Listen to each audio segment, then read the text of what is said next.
Hasto dituntut 7 tahun penjara. Kuasa hukum bawa-bawa nama Jokowi dan isu permintaan 3 periode. Kuasa hukum Hasto Kristianto, Magdir Ismail, menilai kasus hukum yang menjerat Sekretaris Jenderal PDI Perjuangan (PDIP) tersebut tidak murni bersifat pidana, melainkan syarat dengan kepentingan politik. Pernyataan ini disampaikan Magdir usai persidangan pada Kamis 3 Juli 2025, di mana Hasto dituntut 7 tahun penjara oleh Jaksa Penuntut Umum (JPU) dalam perkara merintangi penyidikan obstruction of justice terkait buronan Harun Masiku. Selain hukuman badan, jaksa juga menuntut denda sebesar 600 juta rupiah subsidiar 6 bulan kurungan. Menurut Magdir, kasus ini merupakan bentuk kriminalisasi terhadap lawan politik. Ia mengungkap bahwa upaya menjadikan Hasto sebagai tersangka didahului oleh tekanan politik, termasuk permintaan agar Hasto mundur dari jabatannya sebagai Sekjen PDIP, serta desakan agar tidak memecat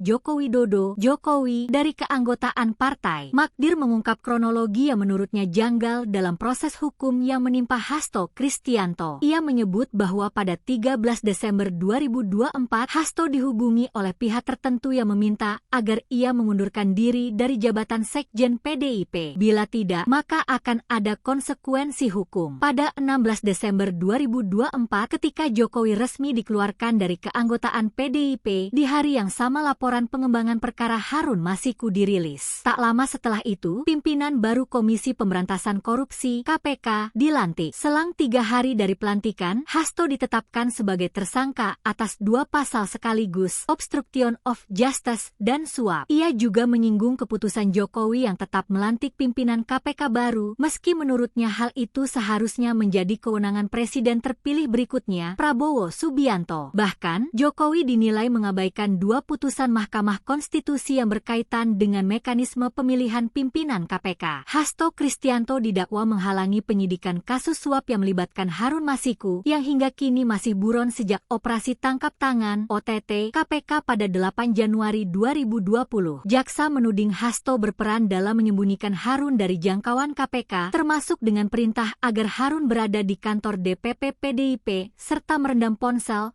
agar tidak dapat dilacak. Selain itu, Hasto juga didakwa turut memberikan suap kepada mantan komisioner KPU, Wahyu Setiawan, sebesar 600 juta rupiah agar memuluskan pergantian antar waktu PAW anggota DPR untuk periode 2019-2024 dengan Harun Masiku sebagai calon pengganti. Suap itu diduga diberikan bersama 3 orang lainnya, Doni Tri Istiqomah, Saiful Bahri, dan Harun Masiku.